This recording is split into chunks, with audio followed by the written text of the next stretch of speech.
start something that we have learned from this course. We have learned about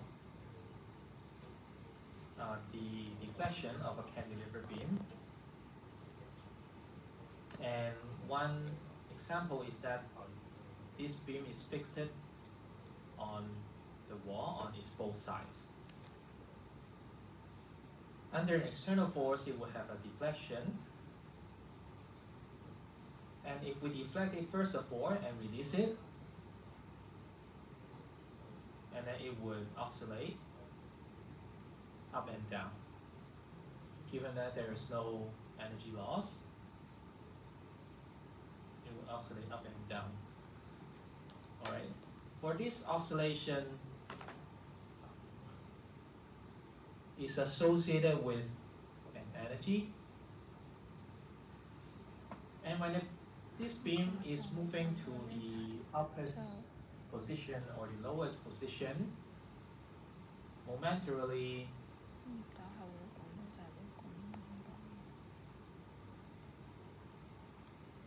the kinetic energy at this point would be minimum. But here, because of the deflection, we know that the strain and stress are maximum, and that's associated with the maximum potential energy.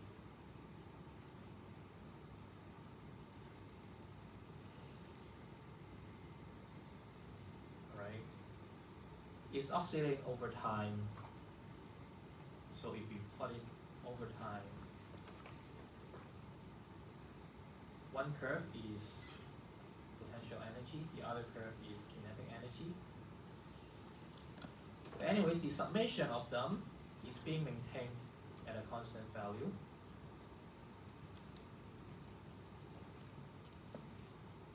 Now we try to think somewhat beyond the beam itself. For this beam, it's associated with an energy. The energy is being trapped by these two walls, so that the vibration is always in the middle. So here we have some sort of energy, and there is a mechanism to hold the energy at a local position. Given these two walls trapping the energy in the middle, in case we have some extension of the beam, but as long as the two walls are here blocking the vibration, we can still trap the energy inside.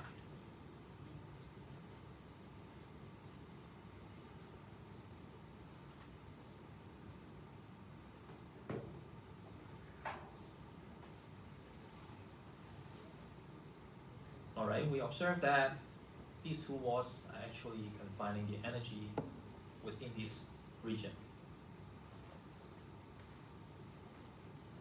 This energy is being expressed in a form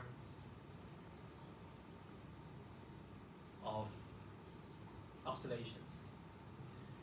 It's the oscillation of the kinetic energy, it's the oscillation of the potential energy, or in other words, it's the oscillation of the moving velocity, or it's the oscillation of the strain of the beam. But anyways, that's an oscillation of some sort of physical quantities in a more general sense.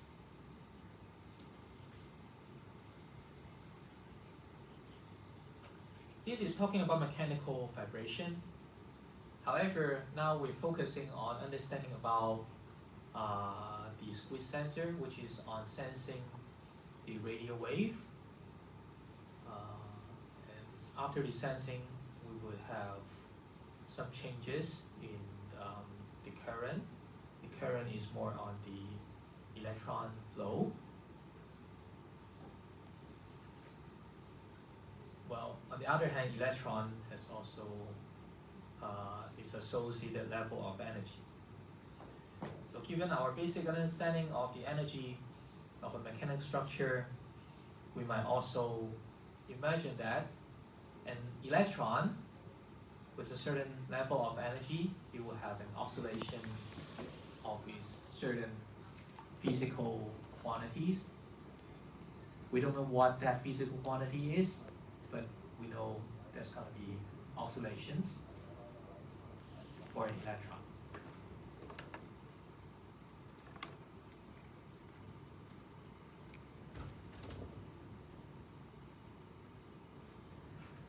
An electron is like a single point, a single particle.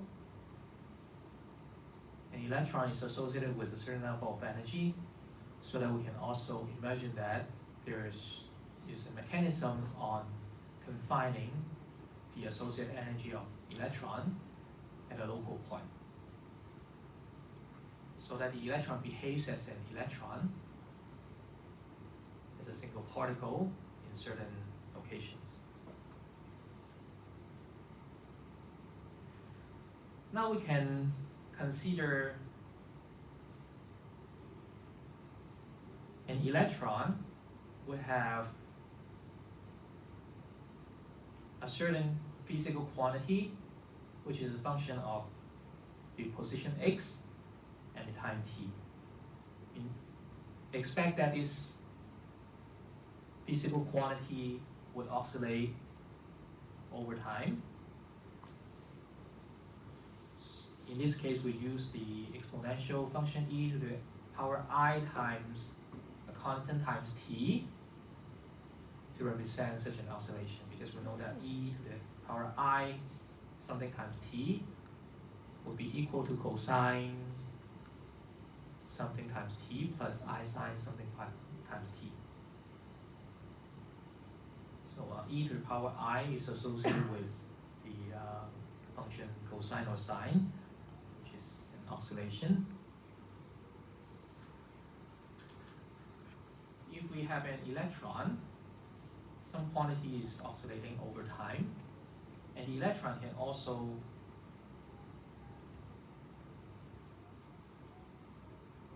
travel along a position x. Alright. Here the physical quantity might be oscillating with a frequency omega. We just use a symbol to represent that. And then it's traveling along x. And here we use the minus sign to connect them together. So actually that's a function describing about transmitting wave. So that this wave is moving from one direction to another direction, to the positive x direction.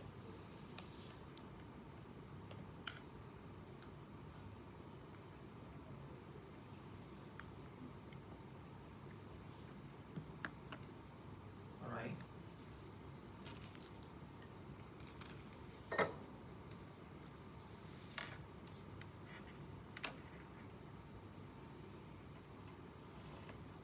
And for this K, it describes about how fast this wave of the physical quantity will move along x. This omega would represent how rigorous the oscillation of the sort of amplitude of this physical quantity is. K is somewhat related to the momentum of the electron. Momentum is defined by the mass times the velocity. So K is somewhat proportional to the transmitting velocity of the electron. There's a scaling factor. This momentum is divided by constant. We call this the Planck's constant. To determine this constant, you would take the entire course. But here we just take the result that use Planck's constant.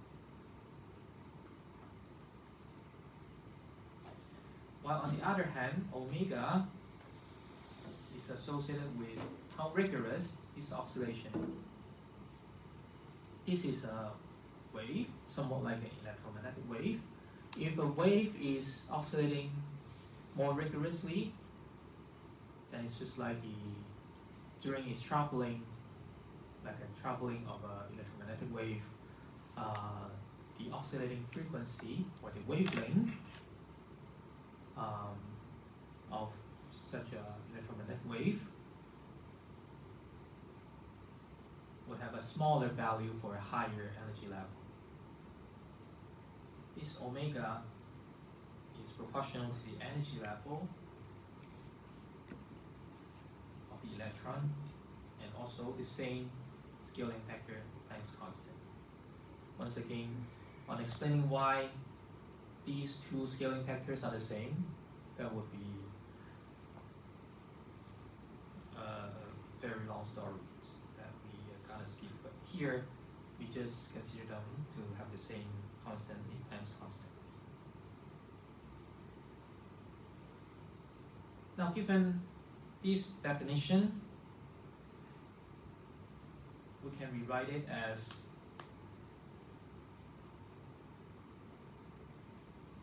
e to the power I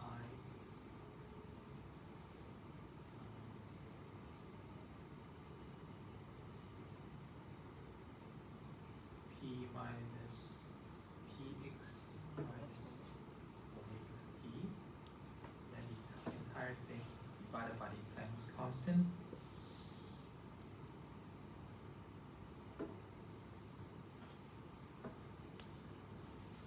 What if I differentiate this function with respect to t?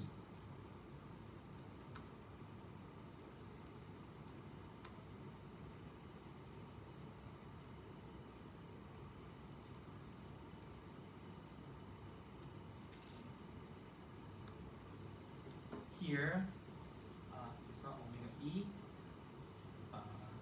so it should be e over Planck's constant. If I differentiate at once, minus I e over Planck's constant would come out.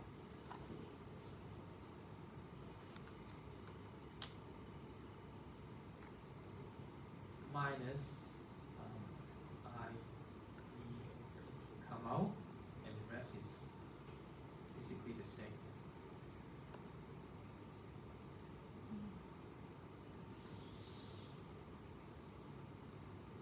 We can do this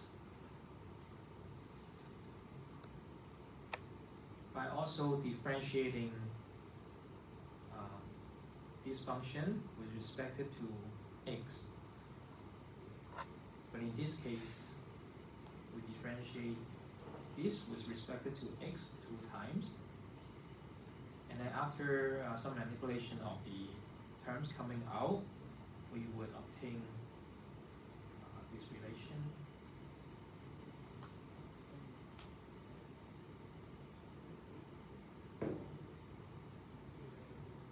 If we differentiate with respect to x 2 times, 2 i's will come out, there will be -1, 2 p's will come out, and just call it h, 2 h's will come out too.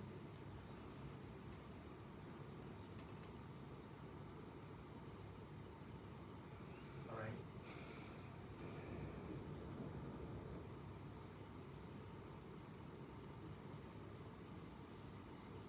And to cancel out all the I, P, H square, to cancel out all this and becoming this scaling factor, then we have to multiply this second derivative of this function by this entire term. Here you will need some time to calculate on your own. Because of the time limit, I'm not going to go through the detail with you guys. So I just call it equation 1. Now I'm writing this part and this part only.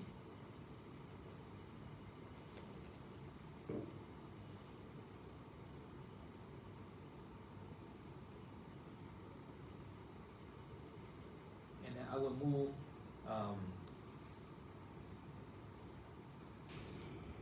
I to the left hand side. I multiply this by negative I, and also multiply the h, so that h will move to the left hand side. So I have IH here. So I times I is negative 1, and then if I multiply h, it would cancel out.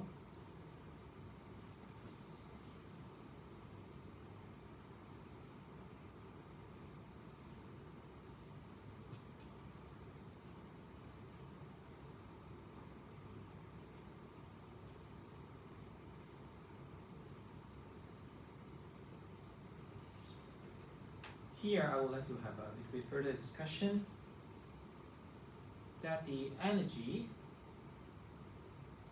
if we're talking about a potential energy, it's going to be 1 over 2 mv squared, and it's going to be m times the integral of b with respect to b itself.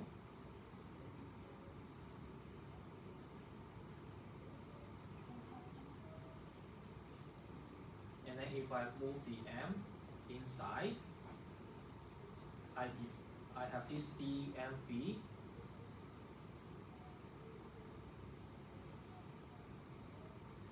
Then after integrating it, I will have m squared coming out.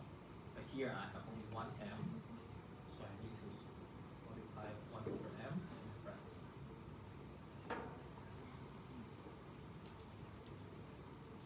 mv is actually p.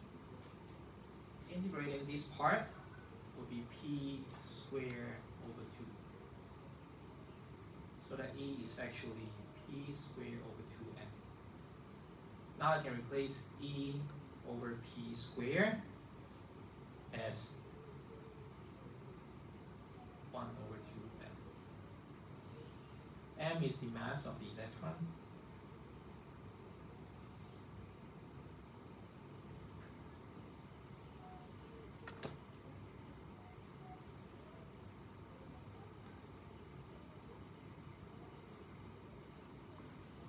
Now I just write directly minus 1 over 2m. Now I'm writing this in 3D directly. In 3D, we have a symbol like this. That's defined as the second derivative with respect to x plus the second derivative with respect to y plus the second derivative with respect to z. So in 3D, I should have this term here. I just write this symbol.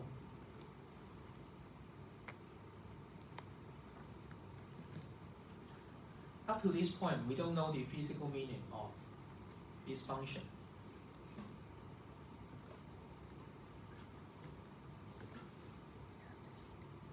But just that by some measurement of the physicists, physicists are looking for a physical quantity that's oscillating over time for electrons. And eventually, physicists discover a way to represent this function. It has a name called the wave amplitude or wave function.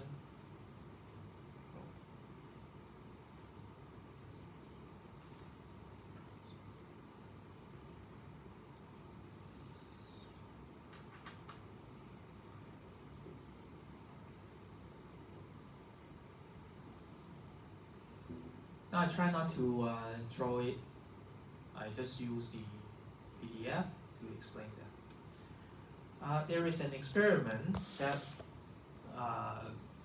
the researcher used an electron emitter source to emit electrons from the source location. Roughly it's emitting from left to right, but we don't know what exactly it's emitting to, just roughly left to right. And in between we use structure to block the electron by leaving 2 little slits. And then behind there is a film to detect the location of the electron. While we do it this way, we can count for where the electrons can be detected, and here it would be a distribution of the electron could be detected.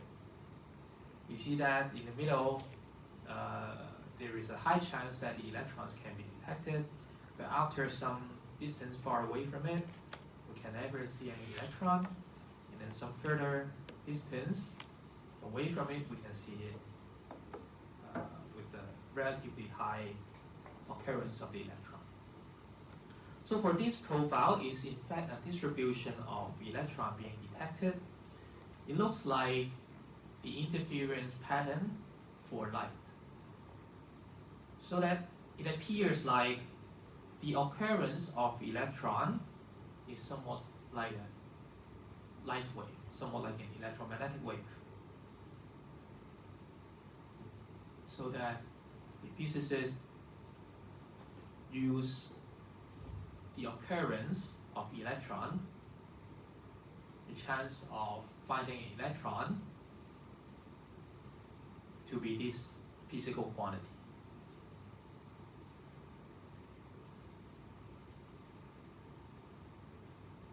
We call this the wave function.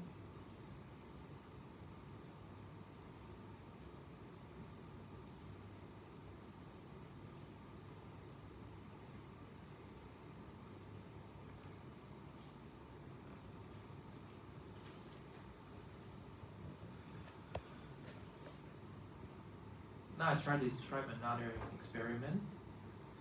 Now we have an electron source. Electrons are emitted from time to time, and in this case I don't have two slits, I have only one slit. An electron is coming out, and then it's hitting the detector.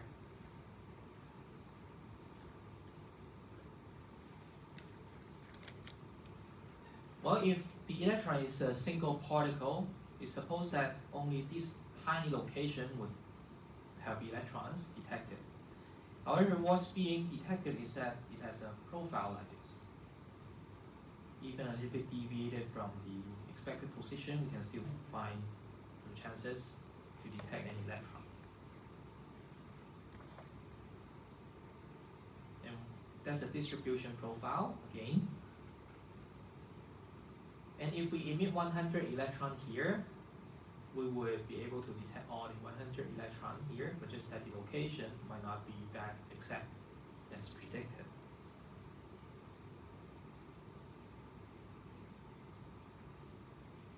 So that we are pretty sure that the number of electrons being detected here is the same of number of electrons being emitted. So there's no loss of electrons throughout the process.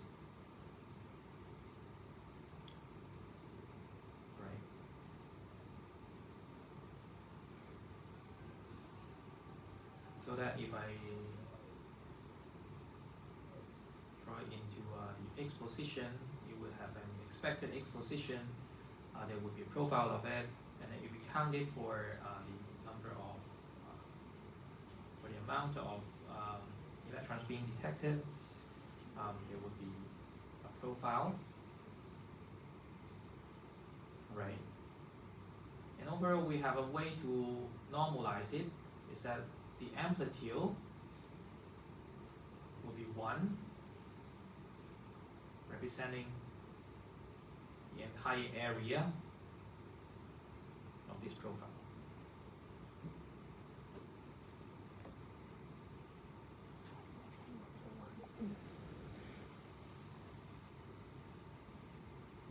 Just for your reference, if you go to the internet and search for more information, the wave function of an electron, it appears to be something like that. It's oscillating over time, so I cannot draw something oscillating. I can only draw a still picture here. It's oscillating sometime, over time, and then it's being confined within a region of location. And this is wave function of an electron. If you compare with what we have mentioned previously about the description of an energy being confined in a region, well, to a certain extent is somewhat quite similar. It's oscillating, and the oscillation is confined within a range of position. And that's associated with a certain energy, as we know.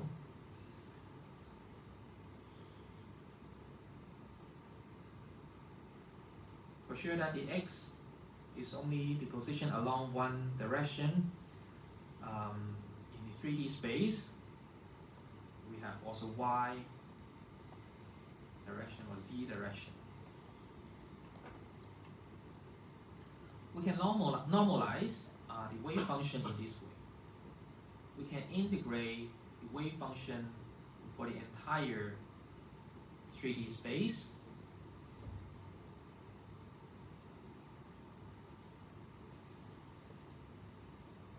of its amplitude value square.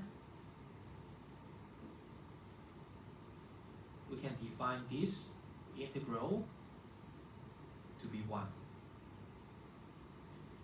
The physical meaning of it is that we count the electron throughout the entire 3D space, so that we do the integration over the 3D space. If we emit 1 electron, we will get 1. So that such an integral equals to 1 for 1 electron.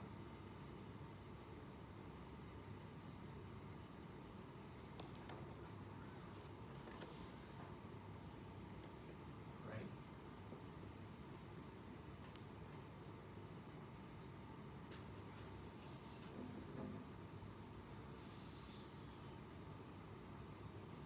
And here, I would like to recall the relation that we had before.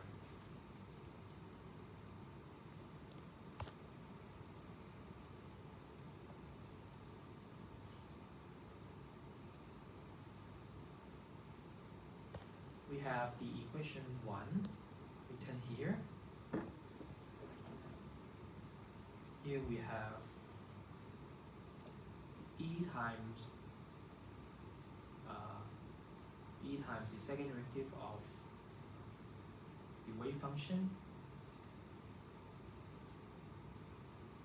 In fact, if we don't express this second derivative, it's also equal to minus I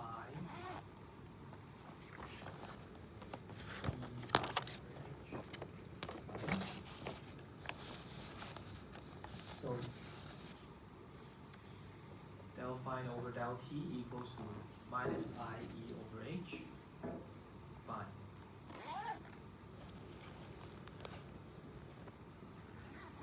Here, it seems like if we differentiate this wave function with respect to t, it's equivalent to we multiply this wave function with some sort of a constant.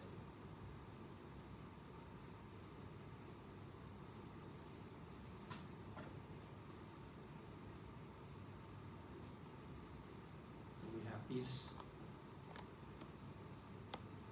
relation. We differentiate with respect to t times I and h is equivalent to, we just simply multiply the constant as the energy of the electron to the wave function itself. So that we can mathematically define this will be an operator for the energy. If we do this operation on the wave function, it's equivalent to multiplying the energy to the wave function. And therefore, to calculate the energy, we just differentiate the wave function by t times ih, and then divide it by the original wave function. Then we can determine the energy associated with this wave function. And this wave function is describing about the electron in a certain state, and then it's describing about the energy level of the electron.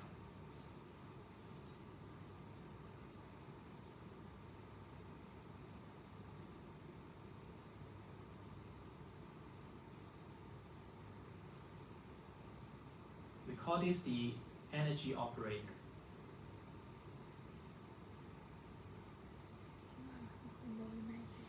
There are also other operator. We have also velocity operator. We have momentum operator. Momentum operator is the same as the velocity operator because velocity is momentum over mass.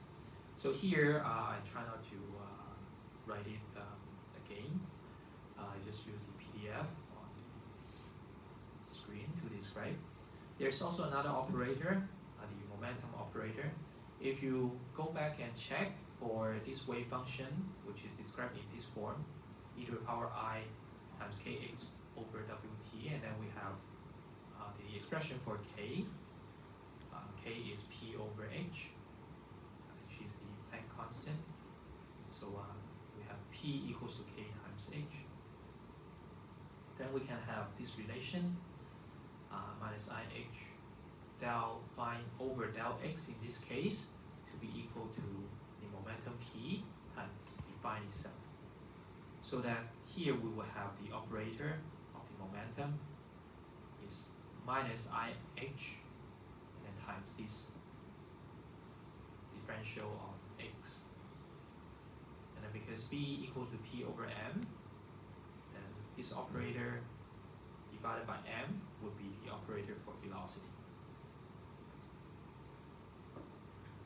Once again, for 3D, three-dimensional case, we replace this del over del x by del over del x plus del over del y plus del over del z as an operator.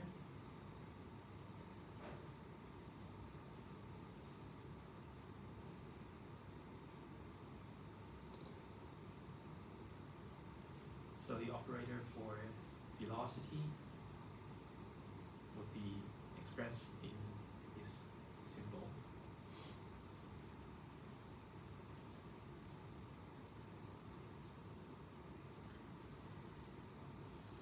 And I think for today I won't be able to finish my introduction of this sensor, so I will